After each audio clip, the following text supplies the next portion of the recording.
Imagine, just for a moment, sitting perfectly still in this completely silent, brightly lit room. Right, just totally isolated. Yeah. And you are staring directly at a computer screen. If you look away from that screen for just 3 seconds, Which is nothing. I mean, literally nothing. Like maybe you just look up at the ceiling to try and, remember a specific word. If you do that, you fail. Instantly. If a dog barks loudly outside your window, you fail. If someone accidentally opens the door to your room, you're immediately disqualified. It is so unforgiving. It really is. And if you happen to spell a word using the British format instead of the American format, the system silently penalizes you. It docks points that could literally mean the difference between an acceptance letter to your dream university and, well, a devastating rejection. Yeah, that's the reality of it. So, welcome to the most ruthless, rigid, and coldly calculating language evaluation on Earth. It is an intensely unforgiving environment, and I think the craziest part is that it's completely devoid of the one thing we usually rely on when communicating, which is, another human being. Exactly. You are entirely alone with a machine. Right. Usually when we talk about taking a language test, there's this expectation of shared humanity. Right. You're sitting across from a person. You sit across from an examiner. Yeah. Maybe you stumble over a complex sentence, but they see the effort. They smile, they nod encouragingly. There's context there. Yeah, there's context. They know what you meant. But you step into the world of the Duolingo English test, the DET, and that human safety net is just entirely gone. It's vanished. You are looking at a landscape that is, frankly, terrifying. It is the absolute definition of performing for an algorithm. I mean, you aren't trying to convince a person that you are fluent in English. You are feeding highly specific structural data points to a sophisticated natural language processing system. And if you are listening to us right now, you are likely preparing to face this exact machine. Yeah, you probably have a lot riding on it. You have a massive hurdle standing between you and your professional or academic future. So our mission today is to give you the ultimate cheat sheet on how to pass this test. And we don't just mean pass it adequately. No, we mean dominate it. To hit that perfect 160 score requires a total paradigm shift in how you prove your language skills.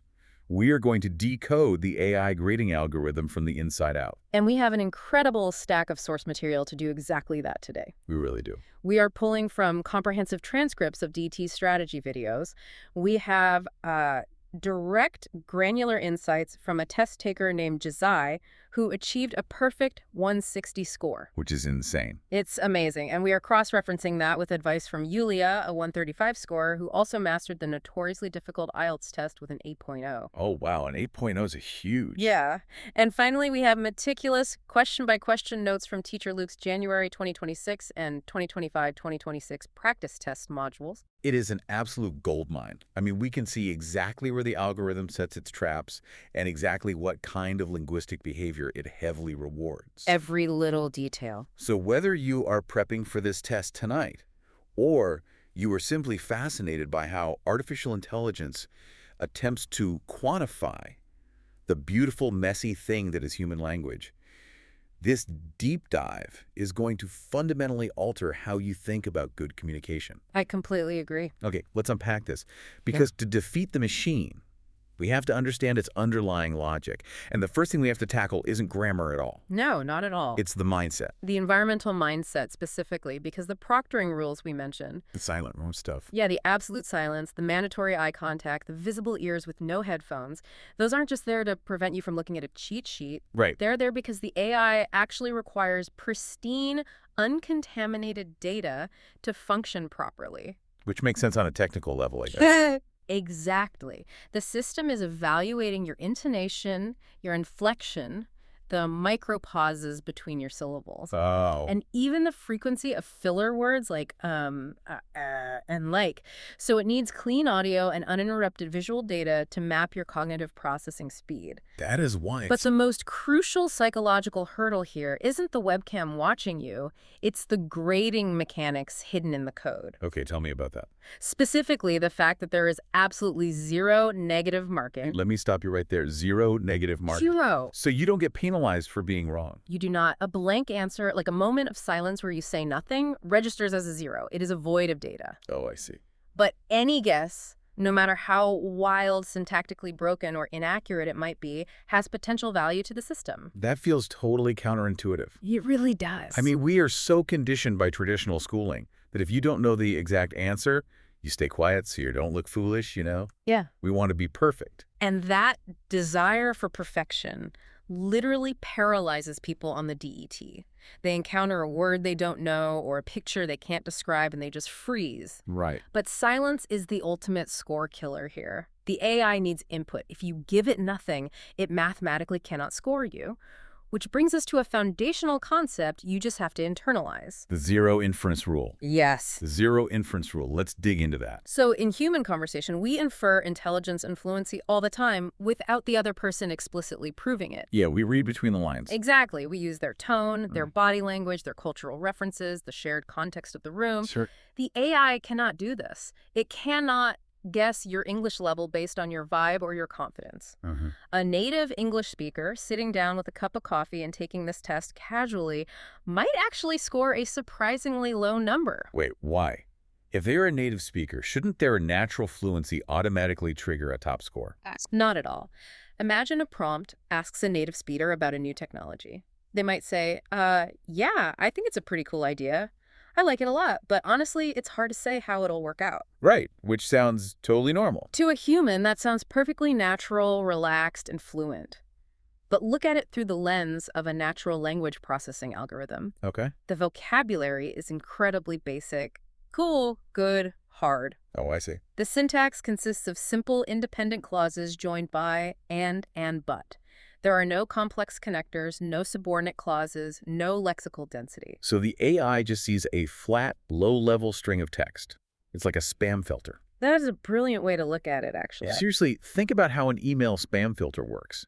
It doesn't care about the emotional nuance of your email. Right, it doesn't read the emotion. It scans for specific structural triggers, keywords, and formatting. If you write an email that looks structurally identical to spam, it goes to the junk folder, even if it's a heartfelt message to your mother. The DET algorithm is basically a reverse spam filter. It is actively scanning your input for the specific structural triggers of advanced academic English. Yes. If you use casual survival-level English, your test essentially goes straight to the algorithm's low-score folder. You must treat this test as a strict, deliberate performance. Precisely. You are putting on a highly choreographed play for a machine audience. A machine audience, wow. And to put the difficulty of this performance into perspective, our source, Yulia, provides a really fascinating metric. She scored an 8.0 on the IELTS, which is exceptional. Yeah, that's incredibly high. She notes that a 105 to 114 on the D8 equates roughly to a 6.5 or 7.0 on the IELTS. But here is the critical difference. Okay. The D80 is entirely adaptive. Meaning there's no fixed booklet of questions. Right. On the IELTS, you get a test paper. Some questions are easy, some are hard, but the paper doesn't change based on your answers. Right, it is what it is. On the DET, every single time you answer a question correctly, the algorithm instantly recalibrates and throws a significantly harder question at you on the very next screen. Oh, man. You have to prove your proficiency level continuously, minute by excruciating minute, without a single break. Which brings up a massive point of friction for me. Yeah. If the proctoring is this intense, Yeah. I mean, I can't look away from the screen, I can't fidget, and the test is constantly adapting to hit my absolute breaking point of knowledge. Yeah. How on earth do you manage the sheer anxiety of that? It's a lot of pressure. I rely on looking away to gather my thoughts. Well, you manage it by abandoning inspiration and relying entirely on systems. Systems. Yes, you do not sit there waiting for the perfect word to magically appear in your brain. You have a preloaded, heavily rehearsed arsenal of vocabulary and grammatical structures ready to deploy at a moment's notice. So they don't even have to think about it. You remove the need to think in the creative sense and replace it with mechanical execution. Systems over inspiration. Okay, Yeah. if we understand who we are performing it for. The AI. Right, this highly sensitive, data-hungry, reverse spam filter of an AI. We need to look at the very first mechanical trap it sets for us. And it's a tricky one. It wants to know immediately if you actually possess a deep lexicon of English, or if you're just really good at guessing what English sounds like. The literacy minefield. Yes. The read and select task. Right. So the premise seems incredibly simple. The screen flashes a grid of words. You have exactly 5 seconds to click the ones that are real English words and ignore the fake ones. Just 5 seconds. But the test doesn't just throw obvious garbage at you, like Zixuvet. It uses what the sources officially call pseudo words. These pseudo words are diabolical. They really are. They are synthetically generated words that follow all the phonetic rules, the spelling conventions, and the morphemic structures of the English language, but they have absolutely no meaning. Right. They are specifically engineered to exploit your brain's natural pattern recognition. Our sources give us some incredibly revealing examples from Teacher Luke's practice sets. Let's hear them. The real words in one test were solid, high-level academic terms. Things like lethal, prosperity, publisher, efficiency, theoretically, expansion, and legacy. Those are your targets. But interspersed among them are the traps. Words like Danus, incompat, curacy, atwine, pojol, barget, fluxination, and spundle. I have to be honest, fluxination sounds so incredibly real. Doesn't it? It sounds exactly like a buzzword a tech CEO would use in a keynote speech. Yeah. Like, we are driving the total fluxination of the digital market to maximize synergy. Absolutely. Unsanely. Or deselectication. My brain desperately wants to click those because they just feel linguistically correct. What's fascinating here is why your brain wants to click them and how the algorithm uses that desire against you. Okay, lay it on me. Let's take fluxination. Your brain immediately recognizes the root prefix flux, which is a real concept indicating change. Right, like in a state of flux. Yes. Yeah. And it recognizes the suffixation, which is a standard noun-forming suffix in English, like in innovation or creation. Right.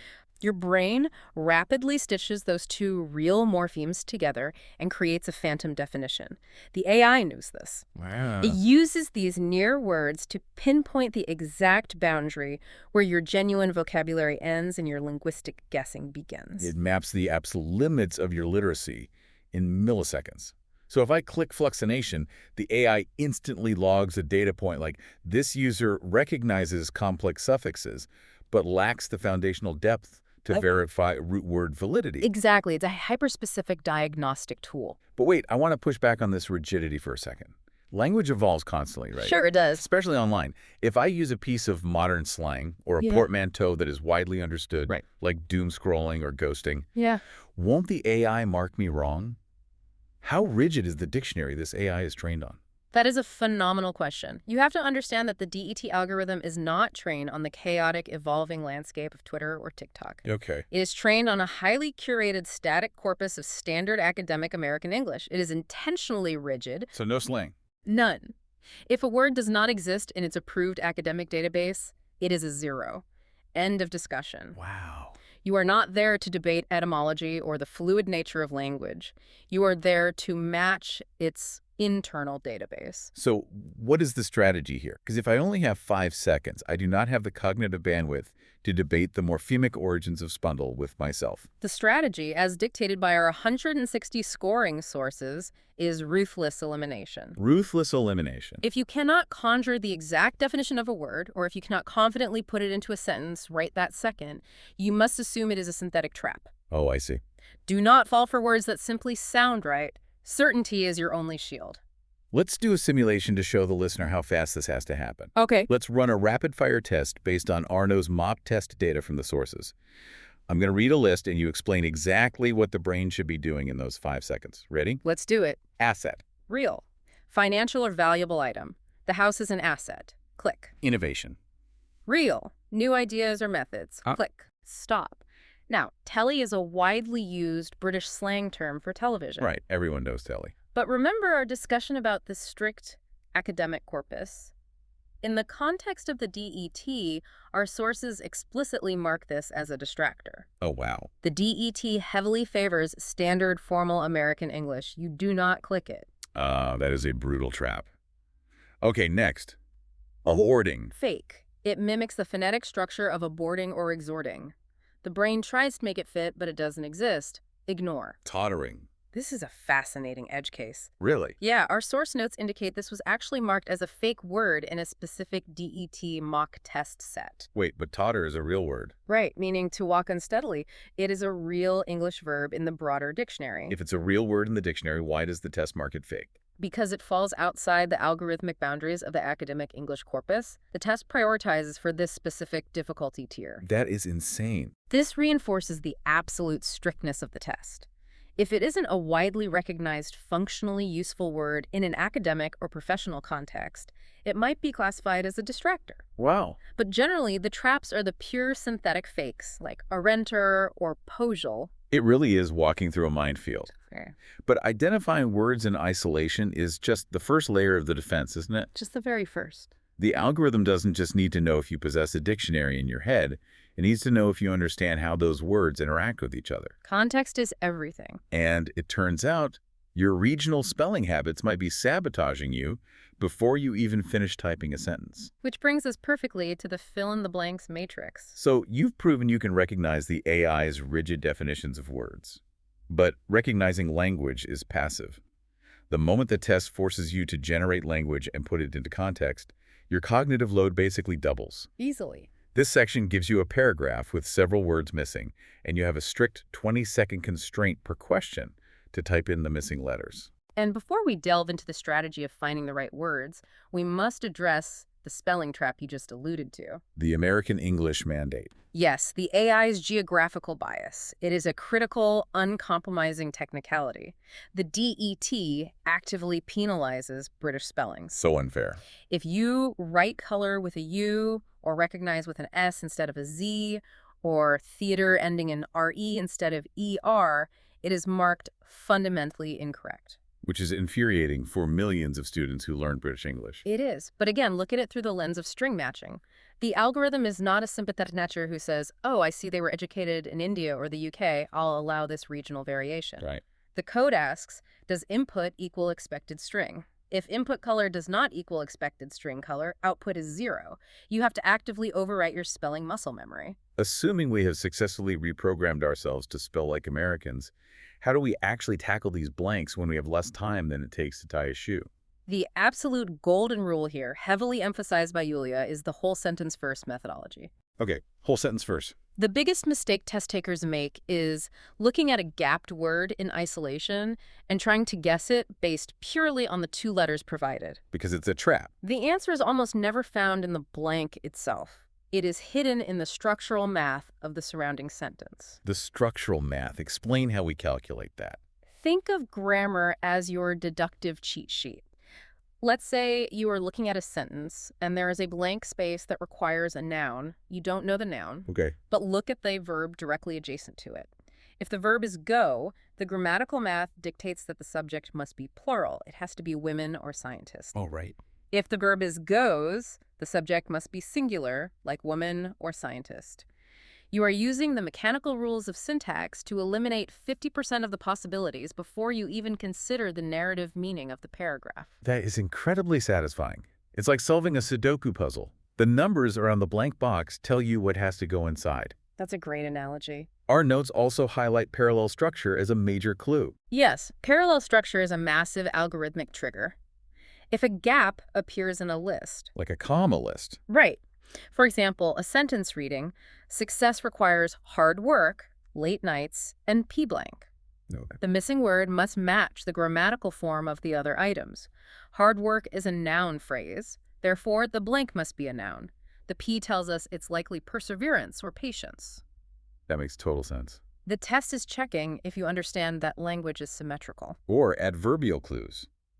If a sentence says, the scientist examined the volatile data blankly, the blank modifies the verb examine. Exactly. So it mathematically must be an adverb ending in ly, like carefully or theoretically. You are reverse engineering the sentence, and this applies perfectly to contexts where you might have zero actual knowledge of the subject matter. Right, like the science stuff. The sources mention a fantastic example from Teacher Luke.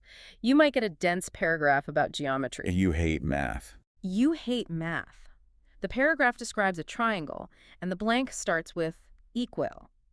Even if you aren't a math major, the prefix and the context mathematically force the word to be equilateral. Right. Or a passage about quantum physics discussing tiny particles making up matter will force the word atoms. So the algorithm is testing your structural reading comprehension, not your degree in quantum physics. Precisely. Now let's talk about collocations. These are words that naturally fuse together in English. For example, we say heavy rain, not thick rain. even though thick and heavy mean similar things. Right. The practice tests are absolutely loaded with these. Collocations are the bedrock of fluency. The test will force you to complete phrases like identical twins, hand in my assignment, slashing of prices, or bury the hatchet. Bury the hatchet is a brilliant inclusion by the test designers because it's an idiom. The AI loves idioms because they prove cultural and contextual fluency. They really do. You can't just translate bury the hatchet literally into another language and have it make Right. sense. You have to understand the specific English chunk. Let's walk through a full multi-blank sentence example from the source material to show how a trained brain naturally predicts these chunks. Okay, let's see. The sentence structure is, since blank year, the blank of soft blank have had to blank more tax. Okay, let's solve the Sudoku. Since blank year. Time markers are highly standardized. It has to be last year. Correct. Then the blank of soft blank. Well, Yeah. soft drinks is a massive universal collocation. You would never say soft liquids or soft beverages in casual phrasing. No, you wouldn't. So as the makers and manufacturers of soft drinks, and then have had to blank more tax. Again, pay tax is the universally accepted pairing. You don't give tax or donate tax. We understand collocations. Your brain fills those in automatically. You aren't translating, you are pattern matching. Here's where it gets really interesting, though. The psychological mind game of adaptive difficulty. Oh, this messes with so many people. You are flying through these blanks, feeling confident, easily filling in soft drinks and pay tax. And suddenly, the screen refreshes. The next paragraph is brutally dense. And very intimidating. It's demanding words like crucial, compelling, ingenuity, or revolutionize. The natural human reaction is absolute panic. Like, oh no, I'm failing, I don't know this. But that panic is fundamentally misplaced. Because of the adaptive engine, if the vocabulary requirements suddenly spike in difficulty, it is actually cause for celebration. Wait, really? Yes, it means you are crushing the test.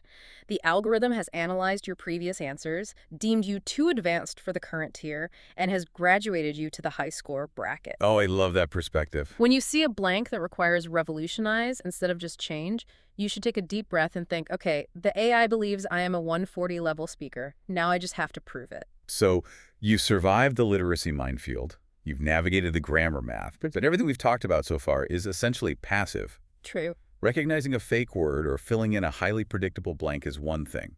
But the moment the test forces you to open your mouth and generate original, unstructured spoken content on the fly, the safety net vanishes entirely. And that transition from passive recognition to active generation is precisely where the vast majority of test takers hit an unbreakable score ceiling. Which brings us to what I consider the absolute core of our mission today, the 20-word vocabulary upgrade strategy. This is huge. Our sources are incredibly dogmatic about this. If your goal is that elite 160 score, you have to violently purge what they call survival English from your vocabulary. Survival English is exactly what it sounds like. It is the functional language you use to survive a trip to an English-speaking country. Like getting a taxi. Exactly. It's how you order a coffee, ask for directions, or tell a coworker you are running late. It gets the job done efficiently. Sure. But efficiency is not what the AI is grading. If you rely on words like and, but, so, good, bad, and very, the algorithm slaps a hard cap on your score. Because it's too basic. To the machine, that lexicon registers as juvenile. So we need surgical replacements. We need to rip out the survival words and implant a specific set of high-value signpost words that act as flares, basically signaling advanced academic speaker to the algorithm's parsing engine. You're right. Let's go deeply into the specific upgrades provided by Jazai and Teacher Luke. Awesome. Let's start with the most basic descriptors, the adjectives. Instead of ever saying something is good, you must use excellent, brilliant, or exceptional. Okay, upgrade the good. Instead of saying something is bad, you upgrade to terrible, detrimental, or abysmal. Let's contextualize that with the exact example from the source videos. Yeah. Imagine a speaking prompt asks your opinion on a weird food combination. If you say adding ice cream to noodles is a bad idea, you get a low score. Right. If you say adding ice cream to noodles would be a terrible idea, your score mathematically increases. Just swapping those 3 letters for 8 letters fundamentally changes the weight of the data point. Exactly. Now let's look at assigning value or importance. Instead of saying something is important, you must use significant, crucial, or essential. And the sources highlight a critical nuance here. You must use them correctly. How so? Use significant when discussing data or impacts, like a significant increase. Use crucial for requirements, like crucial to the project's success. Oh, I see. And reserve essential for absolute 10 out of 10 necessities. Like water is unequivocally essential for human survival. Okay, what about physical space and size? Instead of big, we use vast or massive. There's a vast mountain range in the background. Instead of small, we pivot to minuscule or microscopic. And estimation is vital, right? Especially for describing pictures when you don't have time to count objects. Yes. Instead of saying there are about 10 people or around 10 people, you must train your brain to instantly deploy roughly or approximately. Like, there are approximately 10 individuals in the foreground. Exactly. But adjectives are just dressing. Right. The real algorithmic magic, the thing that truly manipulates the AI's grading logic, happens when we upgrade our connectors. You mentioned earlier how much the AI hates the words and, but. Explain the NLP logic behind that. Why does a machine hate conjunctions? It's all about how natural language processing maps syntax trees. When you use and or but, you're creating simple, compound sentences. Like, I went to the store and I bought an apple. Right. The NLP maps that as two flat, independent, basic ideas side by side.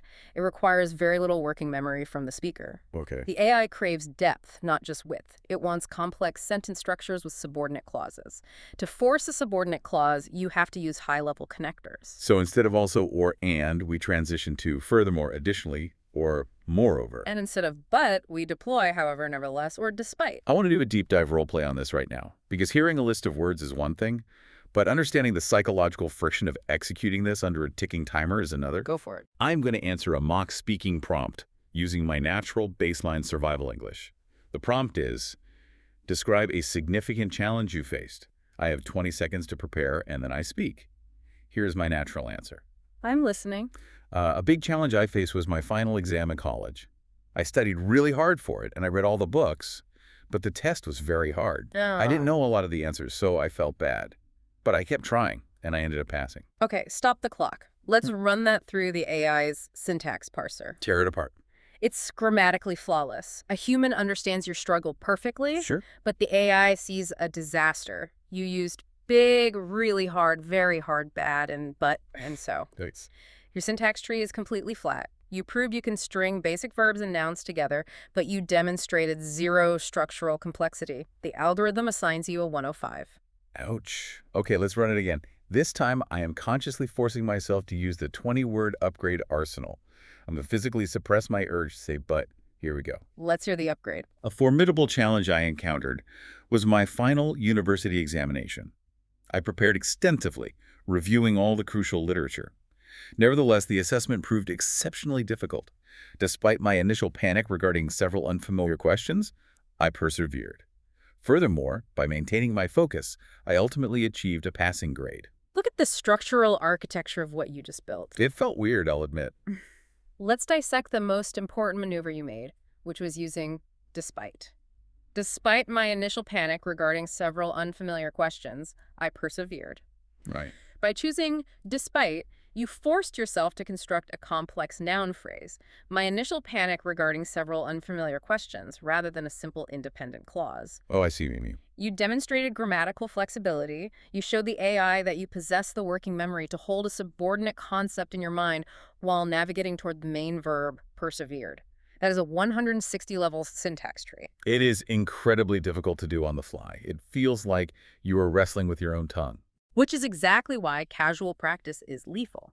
If you don't drill, nevertheless, and furthermore into your brain, until they become unconscious muscle memory, the pressure of the test timer will shatter your focus.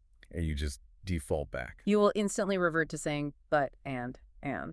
So, we have our updated vocabulary locked and loaded, but now we have to deploy it against the most unpredictable section of the test, the visual prompts. Oh, these are tough. You are staring at a random photograph, the timer is counting down, and the AI is waiting for your structural masterpiece. Welcome to Hacking the Visuals, and welcome to the speed versus complexity trap.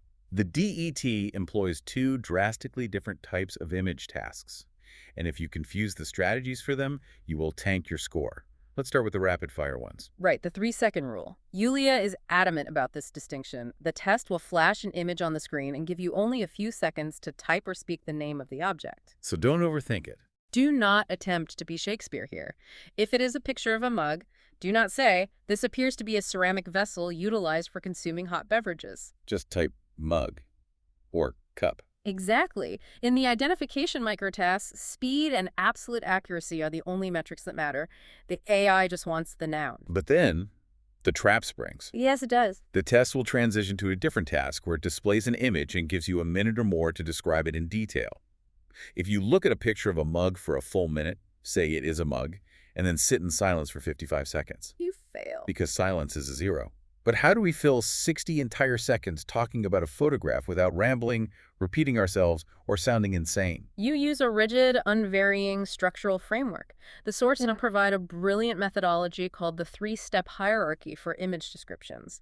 It completely removes the panic of, what do I say next? Walk us through the 3 steps. Todd, step 1 is immediate action. What is the very first, most undeniably obvious thing happening in the dead center of the frame? Okay, state the obvious. Step 2 is surroundings and context. What is in the background? What is the environment or the weather? Got it. Step 3 is emotional inference. What is the mood of the image? How does it make you feel? Or what can you logically infer about the emotional state of the subjects? Let's apply this strictly to a specific source example from the practice test.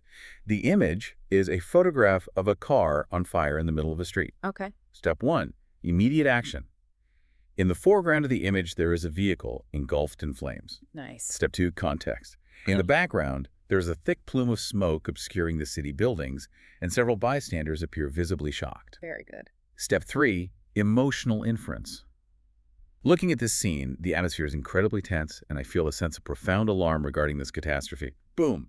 60 seconds filled. A complex, multi-layered response using upgraded vocabulary like engulfed, obscuring, and catastrophe. I felt calm doing it because I had a map. And you executed that seamlessly because you used what the experts call the foreground-background technique. You acted like a camera panning across the scene. Oh, yeah. You started at the front, described it, and physically moved your description to the back.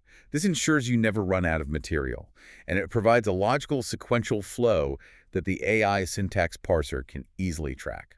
But I want to introduce a nightmare scenario. Uh-oh. Because the sources give us a list of incredibly specific, bizarre photo prompts from teacher Luke's actual test data. They are very weird sometimes. The AI doesn't just show you generic apples and cars. Right. It expects you to describe things like 2 bikes leaning against each other, one adult size, one smaller. Or women singing under a red tent reading lyrics. Or the most notorious example from the source data, a desk with old dial-up telephones, colored orange, pink, and green. Dial-up telephones. If you were an 18-year-old student taking this test in 2026, you might not even know what a dial-up phone is in your native language, let alone in English. It's very possible. So here is my question. What happens if I am staring at the screen, the timer is burning down, and I literally do not know the English noun for the primary object in the photo? Let's say it's a doctor holding a stethoscope, and my brain completely deletes the word stethoscope. Am I doomed to fail?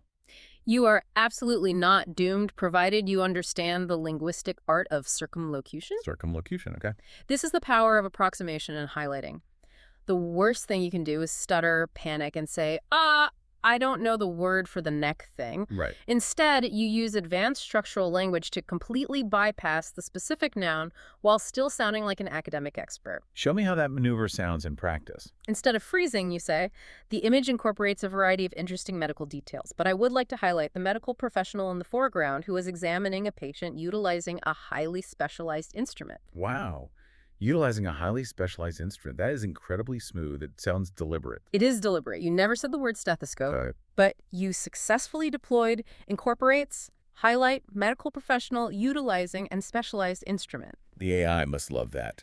The algorithm is going to reward you massively for your syntactic complexity, your sentence length, and your vocabulary breadth.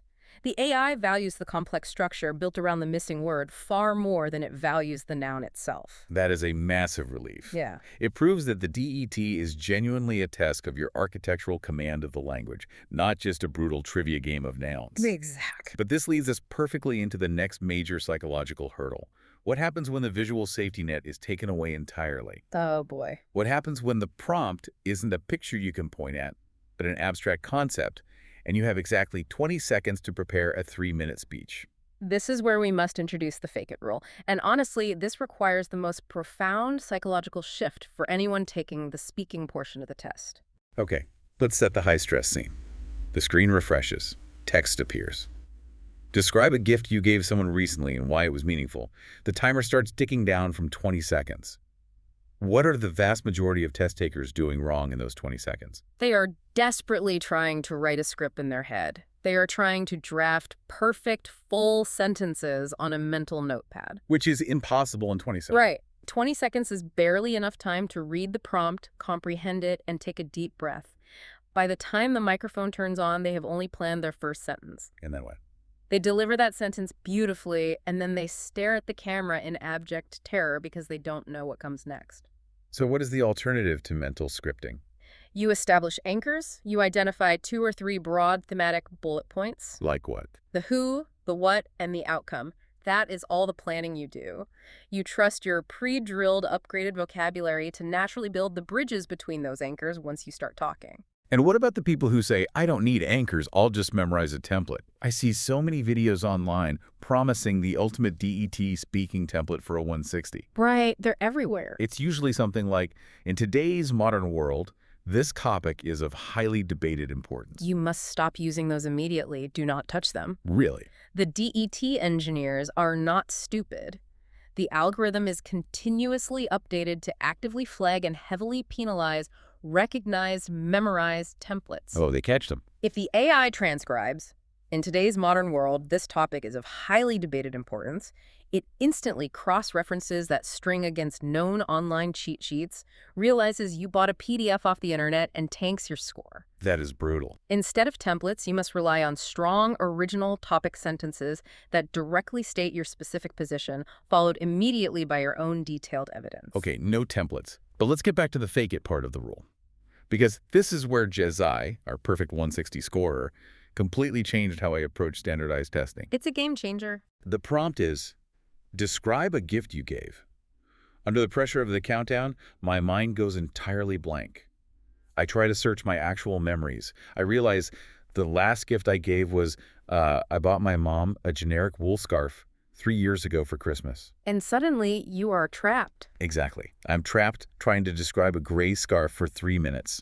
I'm using incredibly boring words like warm, long, and gray. Because it's a boring object. And I'm stressed because I know it's not an interesting story, and I'm struggling to remember the actual details of buying it. This is the critical failure point that the fake it rule solves. You are wasting massive amounts of cognitive load trying to retrieve a factual memory. Right. The AI does not have a fact-checking mechanism. It does not know your mother. It does not care about the scarf. It does not judge your personal authenticity. It just wants data. You must prioritize linguistic fluency over factual accuracy. If remembering a real event limits your vocabulary, you must invent a fake event that unleashes it. Jezai did exactly this. To secure his perfect score, he completely fabricated a story about buying and building a high-end gaming computer for his brother. Yep.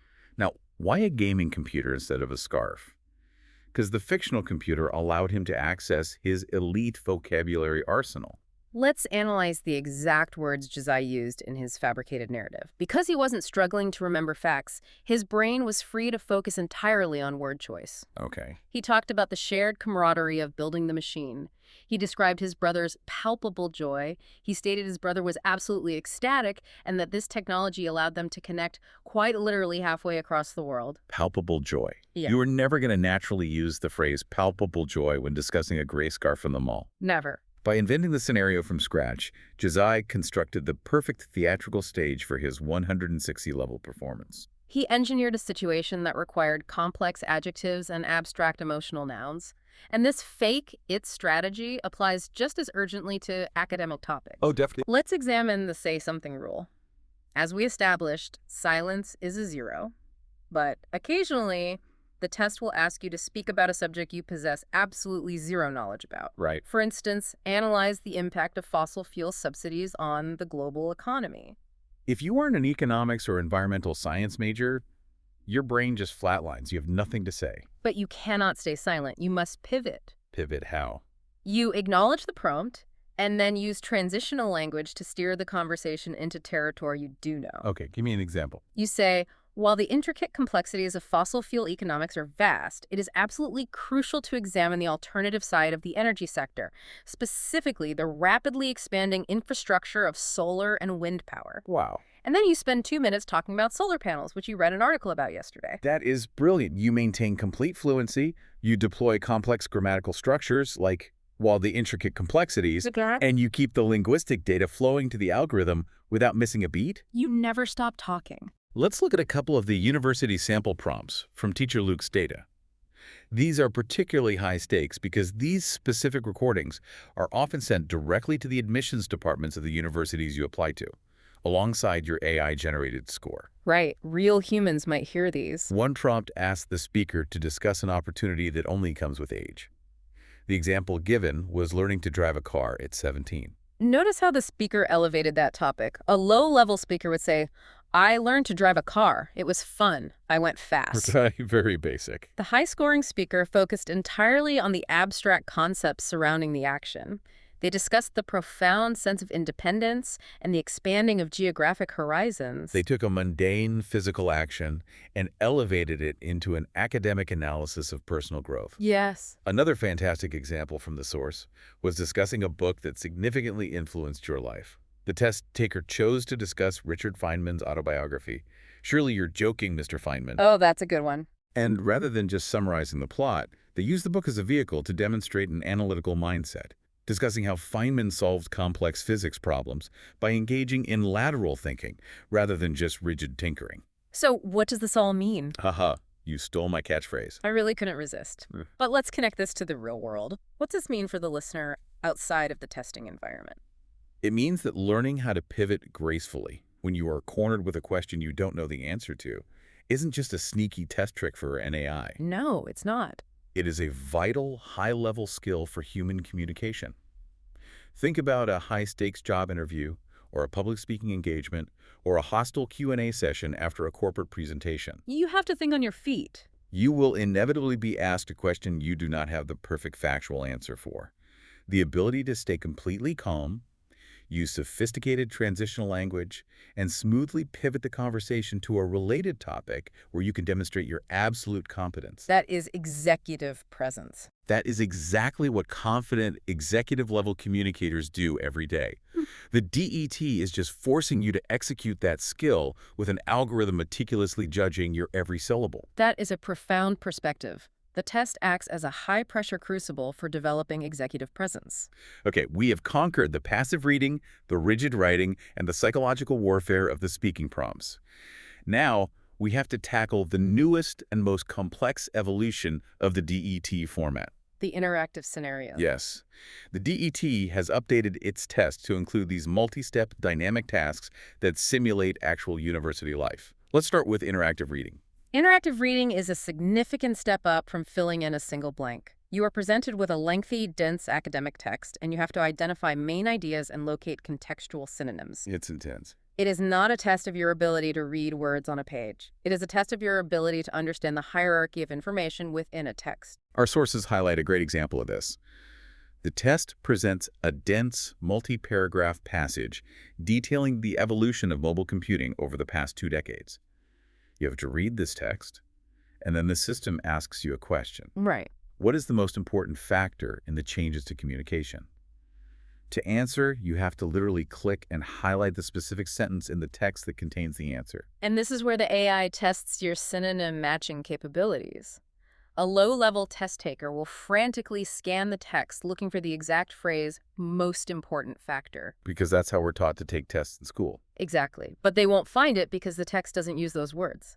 You have to look for the high-level vocabulary equivalent. Okay. In this specific passage, the text utilized the phrase, the single most significant factor. Right. Important becomes significant. Once your brain recognizes that important equals significant, it points you directly to the correct sentence, which reveals the answer, which is social media.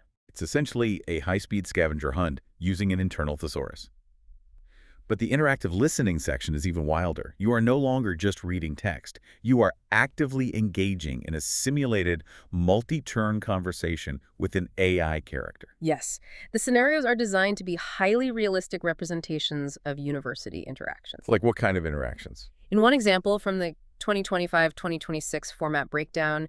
You are engaged in a dialogue with a friend who is incredibly stressed and undecided about their major. Very relatable. You are both interested in biology, but the friend isn't sure of their path, and you are considering the difficult route of getting dual degrees, perhaps in both biology and chemistry. And you are presented with multiple choice responses at each stage of the conversation. Yes. You have to choose the most logically appropriate, culturally sensitive, and grammatically correct response to keep the conversation flowing naturally. You might initially select, I'm not entirely sure yet, I'm currently weighing biology against chemistry. And later in the chat, you suggest that pursuing 2 degrees might be ultimately worthwhile, despite the heavy time commitment. Another fascinating scenario places you directly in the shoes of a university teaching assistant for a large international relations class. Oh, the TA scenario. You and a fellow TA are discussing feeling completely overwhelmed by the crushing workload of grading freshman papers, all while trying to manage your own graduate-level coursework. Again, very realistic. You must navigate the dialogue options to show empathy, problem-solving, and professional academic language, eventually arriving at the decision to strategically trade off grading assignments to alleviate the bottleneck. But the real trap of the interactive listening section isn't the multiple choice conversation itself. No, it's what happens right after. It is what happens the millisecond the conversation ends. The AI abruptly stops the chat, the screen changes, and a prompt appears. You now have 75 seconds to write a summary of the conversation you just had. 75 seconds. That induces an incredible amount of cognitive load. Massive. For the past 3 minutes, your brain was entirely focused on micro-decisions, basically picking the right response from a list. Right. Now, without warning, you have to transition to macro-synthesis. You have to recall the entire interaction and summarize it perfectly in just over a minute. If you try to remember every little detail the AI character said, you will run out of time and fail. Which is why you must rely on a rigid architectural framework, the 75-second summary structure. The critique we received specifically asked us to dive deep into this framework and prove that it works across different scenarios. Let's break down the rules of the structure first. The goal is efficiency and clarity. You aim for exactly 3 sentences. No more, no less. Okay, 3 sentences. Sentence 1 is the general summary. Who was talking and what was the broad topic? Got it. Sentence 2 is the specific detail. What was the primary conflict, problem, or key piece of information discussed? Makes sense. Sentence 3 is the conclusion or outcome. How did the conversation resolve? Okay, let's apply this 3-sentence structure to 3 completely different interactive listening scenarios to prove it is bulletproof. Let's do it. Scenario 1, the overwhelmed teaching assistants we just discussed. Sentence 1, general. The 2 teaching assistants discussed their current academic responsibilities and workload. Perfect. Sentence 2, specific. They both expressed feeling severely overwhelmed by the demands of grading undergraduate assignments while simultaneously managing their own graduate coursework. Very accurate. Sentence 3, outcome. Ultimately, they agreed on a collaborative solution to support each other by strategically trading off specific grading tasks. That is clean, academic, and mathematically precise. Let's try scenario 2. The friend debating the biology versus chemistry major. Sentence 1, general. 2 students engaged in a conversation regarding their future academic trajectories and potential majors. Nice vocabulary. Sentence 2, specific. 1 student was experiencing significant indecision, while the other explained their ambition to pursue a challenging dual degree in both biology and chemistry. Sentence 3, outcome. The conversation concluded with an agreement that while a dual degree is demanding, the long-term professional benefits make it a worthwhile endeavor. Notice the vocabulary upgrades naturally woven in there. Academic trajectories, significant indecision, worthwhile endeavor. Let's do one more. Scenario 3, a student talking to a professor about organizing a new campus debate club. Sentence 1, general. A student met with a university professor to propose the establishment of a new campus organization. Okay. Sentence 2, specific. The student outlined their vision for a formal debate club, requesting the professor's guidance on navigating the university's club approval process. Very good. Sentence 3, outcome. The professor expressed enthusiasm for the initiative and agreed to act as the club's official faculty advisor. It is a flawless framework. If we connect this to the bigger picture, the AI is not testing your memory of a fake conversation. Right. It is testing your structural discipline. Can you absorb a chaotic stream of information, instantly filter out the irrelevant noise, and present the core narrative clearly using complex syntax? That is the exact skill a university professor expects when they ask a student to synthesize a dense lecture. Precisely. Speaking of absolute structural discipline, we have to talk about the dictation section, the listen and type task. Oh, this one is brutal. The premise sounds like something from elementary school.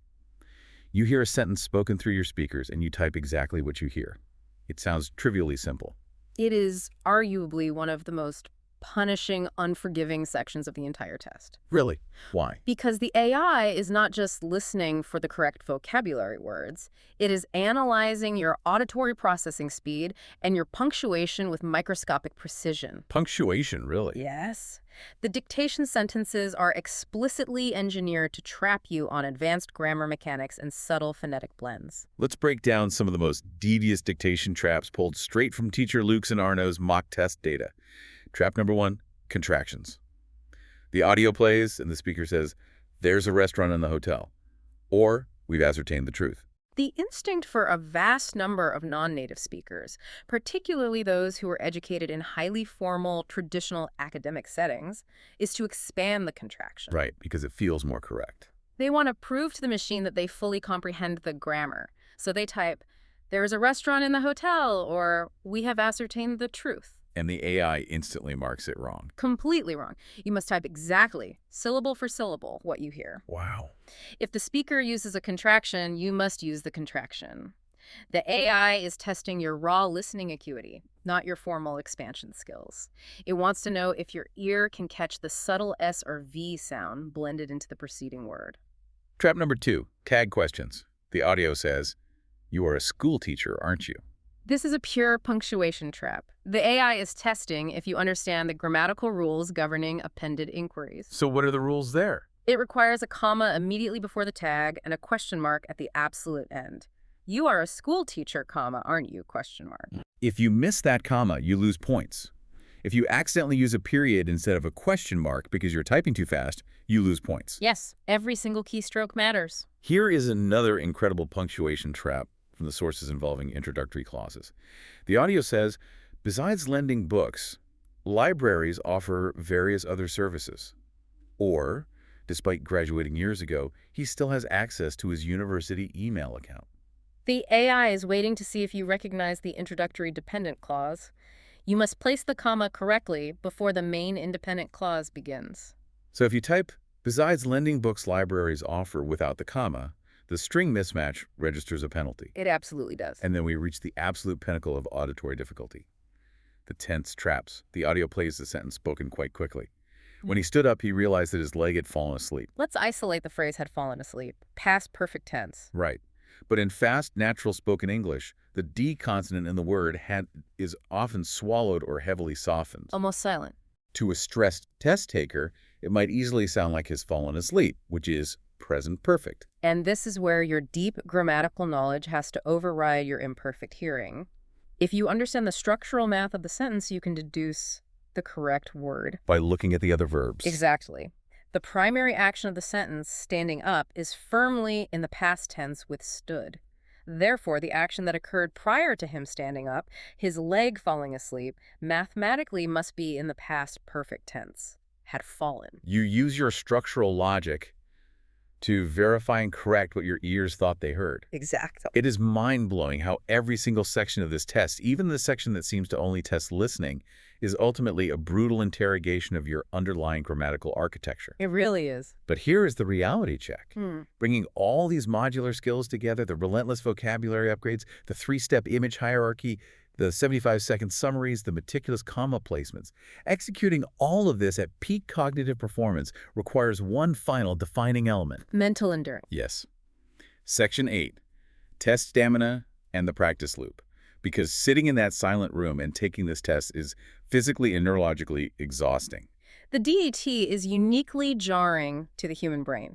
If you look at a traditional exam like the IELTS or the TOEFL, they operate in massive, predictable blocks. Right. You know what's coming. You sit down and do an hour of reading comprehension, your brain settles into a reading rhythm, then you do an hour of writing. Your brain shifts gears once. Okay. The DET, because of its hyperadaptive engine, switches task modalities abruptly, violently, and without any warning. You experience constant cognitive whiplash. Yes. You might spend 5 seconds on a low-stakes read and select task, clicking real and fake words. Your brain relaxes slightly into a passive recognition state. The instant you hit next, the screen flashes, the camera turns on, and you suddenly have 20 seconds to prepare a 3-minute, high-stakes verbal defense regarding the socioeconomic impacts of abstract art on urban development. Exactly. Switching from passive, localized literacy tasks to active, abstract verbal generation drains your executive function incredibly fast. It's exhausting just thinking about it. Every time the brain switches contexts, it burns glucose and cognitive energy. If you are not neurologically prepared for that violently arrhythmic pacing, you will experience severe decision fatigue by minute 30 of the test. And then what happens? Your vocabulary will regress to survival English, and your syntax will collapse. This is why our sources are so incredibly insistent on one specific point. Doing only sectional drills creates a dangerous, false sense of security. It really does. If you spend 3 hours on a Tuesday just practicing and fill in the blanks, you are getting very good at filling in blanks. But you are not getting good at taking the DET. You're not. You must force yourself to take full-length, uninterrupted, hour-long simulations to build the neurological stamina required to survive the whiplash. Josiah, our 160 scorer, utilized a fascinating method to build this stamina. He used AI voice tools, like ChatGPT's advanced voice mode, to simulate aggressive speaking prompts. Oh, that's smart. But he didn't do it when he was well-rested. He would trigger these prompts at odd hours, late at night, when he was tired and a human tutor wasn't available. So he was training while fatigued. He specifically forced his brain to generate complex, 160-level responses under suboptimal, fatigued conditions. That is elite-level training. But it brings up a concept you mentioned in our notes that I want to explore. Immediate opportunity cost during practice. Yes. This is crucial. Every single time you practice casually, you are actively damaging your final score. Wow, okay. Let's say you are alone in your room doing a mock speaking prompt. You get lazy and you use the phrase very important, or you connect two thoughts with the word and. Which is easy to do when you're tired. You might justify it to yourself, thinking, oh, it's just a practice round. I know the better words. I'll use the advanced vocabulary on the real test. But you won't. No, you absolutely will not. Under the immense pressure of the ticking clock and the staring camera, you do not rise to the occasion. You fall to the level of your most ingrained training. That makes total sense. Every time you practice a bad habit, you are physically strengthening the neural pathways for survival English in your brain. The algorithm will catch it and penalize you. Practice isn't just about repetition. It's about perfect, disciplined repetition. You must force yourself in every single casual practice session to consciously deploy unequivocally essential instead of very important. Right. You must force your mouth to say, furthermore, instead of and. You have to do it until it feels exhausting, unnatural, and frustrating. And then keep going. And then you have to keep doing it until it overwrites your original programming and becomes your new natural baseline. Every day you practice without utilizing transition words or time simulations, you are leaving valuable points on the table. You have to treat your study sessions with the same absolute, unyielding rigidity as the AI proctor. Exactly. Which is an intense, exhausting way to study. But it is the only path to the top of the mountain. It's the only way to reach that 160. It's the only way. Let's bring this all together. We set out at the beginning of this deep dive to decode the algorithm, and I believe we have successfully extracted the blueprint. To pass the test, and to pass it exceptionally, you must first accept the AI's strict rules of engagement. You have to play its game. Understand that there is zero negative marking, meaning silence is your only true enemy. You must utilize the zero inference rule to remind yourself that the machine assumes you know nothing until you explicitly prove it with complex structures. You have to surgically upgrade your vocabulary, banishing the survival words like good and bad, and permanently replacing them with high-value signposts like crucial, vast, minuscule, and furthermore. You must rely on rigid architectural frameworks to manage the immense cognitive load of the test. You deploy the three-step image hierarchy, immediate action, context, emotional inference to dominate the visual task. And you execute the 75-second summary structure, general, specific, outcome, to perfectly synthesize the interactive scenarios. And perhaps most critically, you must embrace the fake it rule. Do not allow the desperate search for a factual memory to destroy your linguistic fluency. Right. If the truth requires basic words, invent a fictional scenario that demands advanced vocabulary. Build the stage, and then perform for the machine. That's the essence of it. And here is the biggest, most important takeaway for you, the listener. Yes, everything we discussed today is framed around beating the Duolingo English test. Of course. These specific strategies will absolutely help you secure the score you need to get that university acceptance letter or that professional visa. But look beyond the test screen. There's real value here. Learning how to structure your thoughts clearly into a three-point summary. Learning how to pivot gracefully under pressure when you are asked a question you don't fully understand. Consciously training yourself to choose stronger, more precise, more impactful vocabulary in your daily life. Those are life skills. These are not merely tricks to fool an algorithm. These are the foundational hallmarks of a master communicator. Mastering these exact skills will make you a more commanding, persuasive, and effective presence in any language, in any boardroom, and on any stage you step onto in your life. The test is merely the high-pressure training ground. The communication skills you forge in that fire are permanent. But I want to leave you with one final, slightly provocative thought today. Something for you to mull over as you close this audio and dive back into your practice loops. What's that? We have spent this entire deep dive discussing how to meticulously mold our speech. We talked about violently altering our natural vocabulary, suppressing our casual conversational instincts, and forcing our thoughts into rigid architectural structures, all specifically to please a cold, calculating, natural language processing algorithm. It's a bit dystopian when you put it like that. We're adopting phrasing we might rarely use in a coffee shop, simply because the machine's internal database deems it to be perfect English. So it raises a fascinating question. If we are now training a whole generation of global students to speak with these highly specific, rigid complexities purely to satisfy the win conditions of an algorithm, are we still learning English to connect with other humans? Wow. Or are we, slowly but surely, learning how to speak the language of the machine? That is a lot to think about. Keep practicing. Trust your systems. We'll see you on the next deep dive.